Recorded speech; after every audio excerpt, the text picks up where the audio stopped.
Here I am to worship, here I am to bow down, here I am to say that you're my God. You're altogether lovely, altogether. 샬롬, 2021년 7월 5일 아침입니다. 오늘도 말씀과 동행하며 거룩한 리듬으로 살아가는 푸른나무교회 성도님들이 되시기를 바랍니다. 찬송가 428장 내 영혼의 햇빛 비치니 1절만 함께 부르시겠습니다. 내 영혼의 햇빛 비치니 주 영광 찬란해 그 세상 어떤 빛보다 이 빛 더 빛나네 주의 영광 빛나는 광채 내게 비춰주시옵소서 그 밝은 얼굴 배울 때 나의 영혼 기쁘다. 아멘. 예수님으로부터 비춰지는 그 빛은 세상 어떤 빛보다 밝은 빛입니다. 오늘도 그 빛이 우리와 함께하고 우리를 비춰주실 것을 믿습니다. 오늘 함께 나눌 말씀은 출애굽기 34장 27절로 35절 말씀입니다. 제가 읽어드리겠습니다. 여호와께서 모세에게 이르시되 너는 이 말들을 기록하라. 내가 이 말들의 뜻대로 너와 이스라엘과 언약을 세웠음이니라 하시니라. 모세가 여호와와 함께 40일 40야를 거기 있으면서 떡도 먹지 아니하였고 물도 마시지 아니하였으며 여호와께서는 언약의 말씀 곧 십계명을 그 판들에 기록하셨더라. 모세가 그 증거의 두 판을 모세의 손에 들고 시내 산에서 내려오니 그 산에서 내려올 때에 모세는 자기가 여호와와 말하였으므로 말미암아 얼굴 피부에 광채가 나나 깨닫지 못하였더라. 아론과 온 이스라엘 자손이 모세를 볼 때에 모세의 얼굴 피부에 광채가 남을 보고 그에게 가까이 하기를 두려워하더니 모세가 그들을 부르매 아론과 회중의 모든 어른이 모세에게로 오고 모세가 그들과 말하니 그 후에야 온 이스라엘 자손이 가까이 오는지라. 모세가 여호와께서 시내산에서 자기에게 이르신 말씀을 다 그들에게 명령하고 모세가 그들에게 말하기를 마치고 수건으로 자기 얼굴을 가렸더라. 그러나 모세가 여호와 앞에 들어가서 함께 말할 때에는 나오기까지 수건을 벗고 있다가 나와서는 그 명령하신 일을 이스라엘 자손에게 전하며 이스라엘 자손이 모세의 얼굴에 광채를 보므로 모세가 여호와께 말하러 들어가기까지 다시 수건으로 자기 얼굴을 가렸더라. 아멘. 출애굽기 34장은 출애굽기의 신학적 중심축이라고 말합니다. 32장에서 노새가 크게 화내면서 깨트린 십계명 돌판이 여기서 다시 만들어지기 때문입니다. 여기서 하나님은 자신이 이 세상에서 어떤 분이신지 충분히 묘사하며 여호와의 이름을 선포하십니다. 하나님은 금송아지 숭배 사건에 대해 자신이 이스라엘 자손에게 대해서 용서하는 하나님으로 있을 것을 약속하셨습니다. 여호와는 이 용서가 어떻게 작용할지를 설명하셨고 그리고 언약서의 대표적인 율법들과 십계명을 다시 제시하셨습니다. 마지막으로 우리는 모세의 광채나는 얼굴에 하나님의 그 영광이 계시된 것을 봅니다.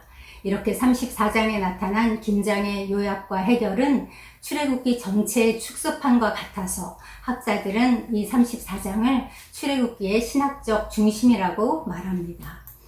그 중에서 오늘 본문은 27절로 35절 말씀입니다. 먼저 27절로 28절 두 번째 언약의 돌판, 그리고 29절로 35절 모세 얼굴의 광채, 이렇게 두 부분으로 나누어서 살펴보겠습니다.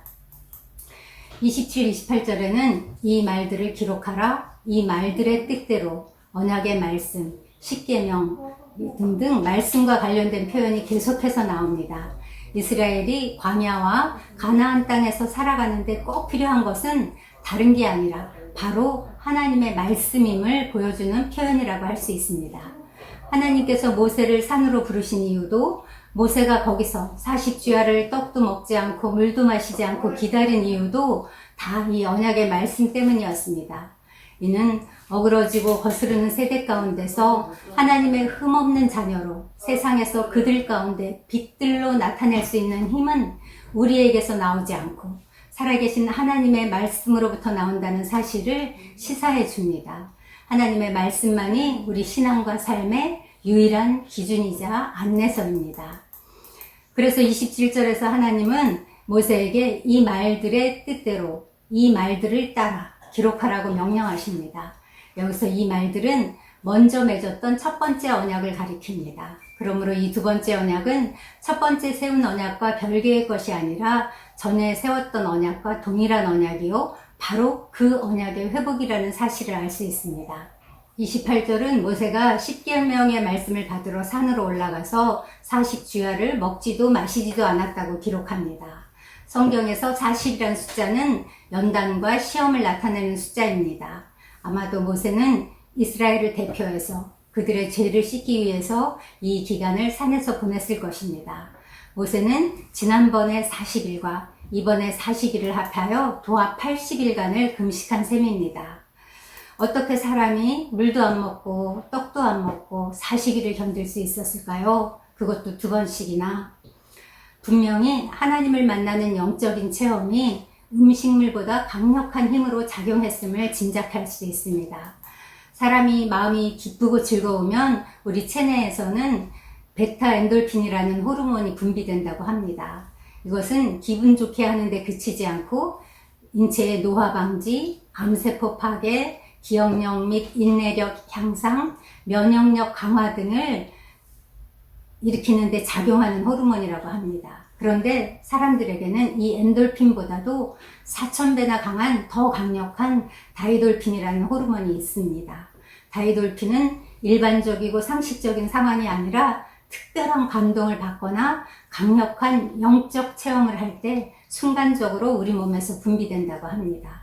이 호르몬이 순간적으로 분비되면 모든 자연적인 체계가 무시됩니다. 암이 순간적으로 낫기도 하고 불치병이 치료되기도 합니다. 이런 강력한 영적 체험이 있었기에 80이 넘은 모세가 40일 밤낮을 두 번씩이나 굶고도 기력이 쇠하지 않고 너끈히 견딜 수 있었던 게 아닐까 추측합니다. 이렇게 여호와와 함께하는 그 세계는 먹고 마시는 인간의 생존 세계, 이 물리적인 세계와 무관할 뿐 아니라 이 물리적인 세계를 초월하는 세계입니다. 우리도 모세처럼 예배 중에, 기도와 찬양 중에, 혹은 매일 묵상하는 가운데 이런 영적인 세계를 체험하기 원합니다. 그래서 우리 마음에 근심이 되고 우리 삶을 힘들게 하는 모든 묶임에서 해방되는 역사가 우리에게도 나타나기를 소망합니다.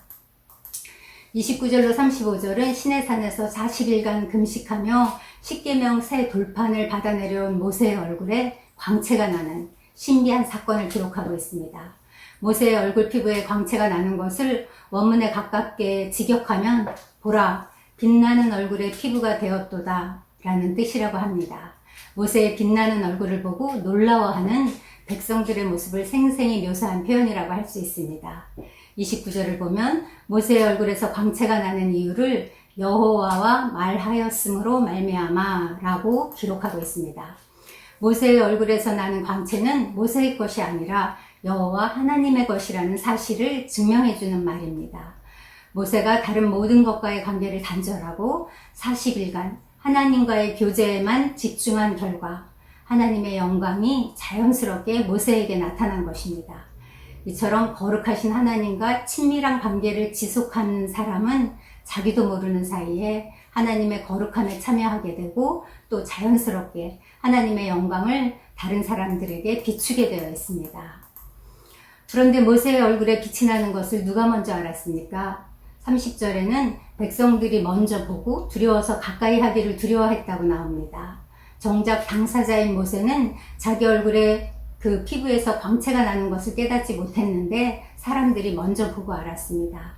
이와 유사한 경우를 우리는 변화산에서 변형되신 그래서 얼굴이 해같이 빛나셨던 예수 그리스도에게서 찾을 수 있습니다. 우리도 매일매일 하나님과의 친밀한 교제 속에서 살아서 마침내 우리 안에 감추인 하나님의 영광이 드러나서 세상 사람들이 먼저 알아보는 그러한 인생이 되기를 소원합니다. 그리하여 주의 영으로 말미암아 주와 같은 형상으로 변하여 영광에서 영광에 이르게 되는 그날이 오기까지 하나님께만 집중하는 진정한 예배자의 삶을 살기 소원합니다. 이렇게 모세는 이스라엘에게 임하시는 하나님의 영광의 중재자 역할을 충실히 감당했습니다. 24장에서 하나님의 영광이 산 위에 있었다면 오늘 34장에서 하나님의 영광이 모세에 의해서 산에서 내려왔습니다. 그러다가 이제 40장에 가면 여호와의 영광이 장막에 완전히 임하게 되는 것을 보게 됩니다. 이 사건은 하나님과 선한 교제를 유지한 자의 영광을 암시합니다. 또한 새 천국에서 우리가 누리게 될 하나님과 그 완전한 교제를 회복했을 때 누리게 될 그 영광을 상징하기도 합니다.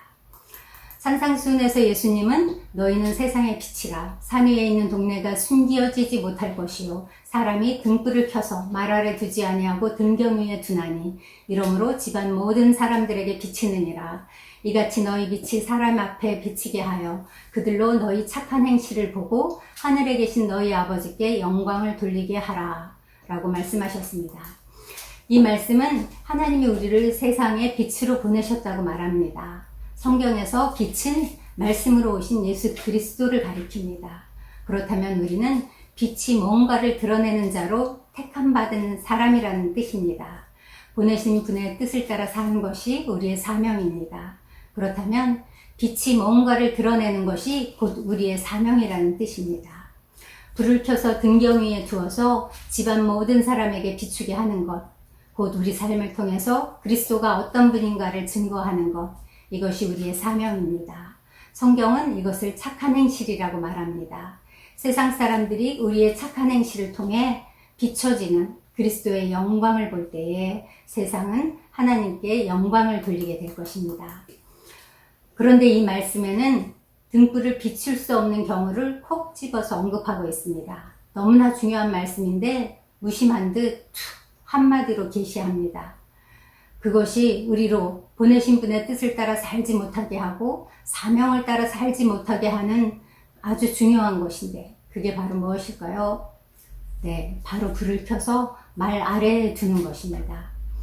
여러분 여기 나오는 말이 무엇인지 아십니까? 우리 속담에 대로 주고 말로 받는다는 속담도 있고 구슬이 서말이어도 깨어야 보배라는 말도 있습니다. 말은 곡식이나 액체, 가루 따위의 분량이나 부피를 잴 때 쓰는 원통형의 그릇입니다. 그런데 사람이 불을 펴서 등불이 있어야 할 마땅한 자리인 등경 위에 두지 않고 그 등불이 있으면 안 되는 자리인 말 아래에 둔다면 그 등불은 어떻게 되겠습니까? 기능을 발휘하지 못하고 곧 꺼지고 말 것입니다. 그렇다면 등불을 켜서 말 아래에 둔다는 것은 무슨 의미일까요? 그것은 먹고 사는 일에 대한 염려 때문에 하나님이 우리를 이 땅에 보내신 사명을 따라 살지 못하게 하고 그리스도를 증거하지 못하게 하는 것을 의미합니다. 사탄은 우리를 속여서 무엇을 먹을까, 무엇을 마실까, 무엇을 입을까 하며 일생을 먹고 사는 일에 매여서 종노릇하게 합니다. 부자는 부자대로, 가난한 사람은 가난한 대로 지금 세상의 관심은 온통 돈에 집중되어 있습니다. 남녀노소를 불문하고 두세 사람만 모이면 부동산, 주식, 비트코인 같은 가상화폐 이런 것들에 대해서 이야기합니다. 근심으로 가득하고 모든 종류의 염려들로 점령된 세상은 직업을 잃는 것에 대한 염려, 불확실한 미래에 대한 두려움 이런 것들만을 말하게 합니다.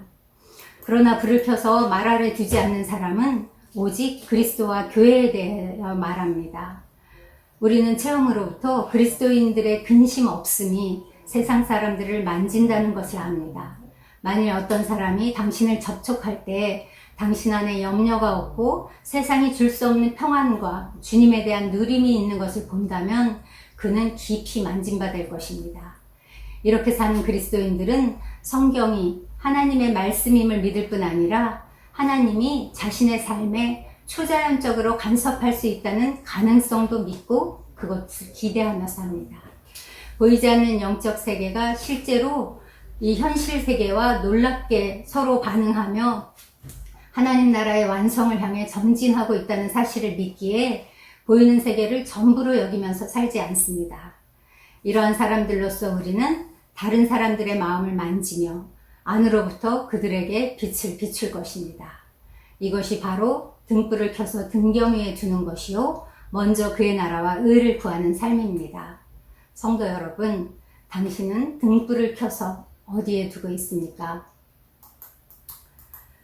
끝으로 모세는 사람들이 자기 얼굴에서부터 나는 광채로 인해서 두려워하자 자기 얼굴을 수건으로 가립니다. 하나님과의 접촉으로 얻은 영광의 광채를 자신의 권위를 높이는 데 쓰려거나 자신을 자랑하는 수단으로 삼지 않았다는 뜻입니다. 하나님께 사명을 받은 사람은 오직 그 일에 자신의 관심을 집중시켜야 합니다. 어디까지나 빛은 그리스도이시고 성도는 반사체일 뿐이라는 사실을 잊지 말아야 합니다. 하나님의 은혜가 충만해서 어두웠던 우리의 얼굴에 광채가 나고 세상 사람들이 그것을 보는 세상 사람들이 기이 여기고 궁금해하는 그러한 삶이 되기를 소망합니다. 기도하겠습니다. 하나님, 당신의 긍휼과 자비로 우리 말씀의 성취자로 오신 그리스도를 증거하는 이 놀라운 직임을 주셔서 감사합니다. 주님, 잠시 있다가 사라질 그 율법의 직분도 영광스럽다고 했습니다. 그런데 하물며 그리스도의 복음을 전하는 그 사역에 그 직임에 종사하는 자들로 저희를 불러주셔서 너무나 감사합니다. 주님, 하나님의 영광을 운반하고 반사하는 주님 정결한 통로로 저희를 사용하여 주시옵소서. 물이 바다 거품같이 여호와의 영광을 아는 것이 온 세상에 가득하길 기도합니다. 무엇보다도 보내신 분의 뜻을 따라 살게 하시고 그 사명을 다하며 살게 하시옵소서. 우리의 등잔불을 켜서 말 아래 두지 않고 등경 위에 두는 그런 삶을 살게 도와주시옵소서. 지금까지 우리가 정말 잘못 살았던 시간들을 회개합니다. 그 먹고 사는 일에 대한 염려로 등불을 켜서 말 아래 숨겨뒀듯이 그렇게 살았던 시간들이 많았음을 고백합니다. 주님, 이제부터는 등불을 등경 위에 두어서 주님 세상 가운데 비추는 그런 삶이 되도록 저희를 인도하시고 축복하여 주시옵소서. 오늘도 그 일을 행하실 주께 감사드리며 예수님의 이름으로 기도합니다. 아멘. 이제 주님께서 우리 곁에 허락하신 지체들을 위해 기도하겠습니다. 주님, 우리 지체들의 삶도 오늘 말씀과 다르지 않아서 하나님의 영광을 비추는 그 빛된 삶을 살지 못할 때가 많았음을 주님, 우리는 고백할 수밖에 없습니다. 여전히 먹고 사는 일에 대한 염려, 불확실한 미래에 대한 두려움, 이것에 매여서 우리가 등불을 말 아래 감춰두고 살았던 때가 많았습니다. 하나님, 주께서 그 아들을 보내신 것은 우리를 그 모든 거짓으로부터, 그 속박으로부터 자유케 하려고 보내셨음을 믿습니다. 이 믿음에 따라서 말씀에 순종하며 그렇게 살아가는 오늘 하루 되게 해달라고 주님, 모든 그릇된 삶을 회개하고 오늘 이후로 정말 빛된 삶을 살 수 있도록 도와달라고 그렇게 기도하시겠습니다.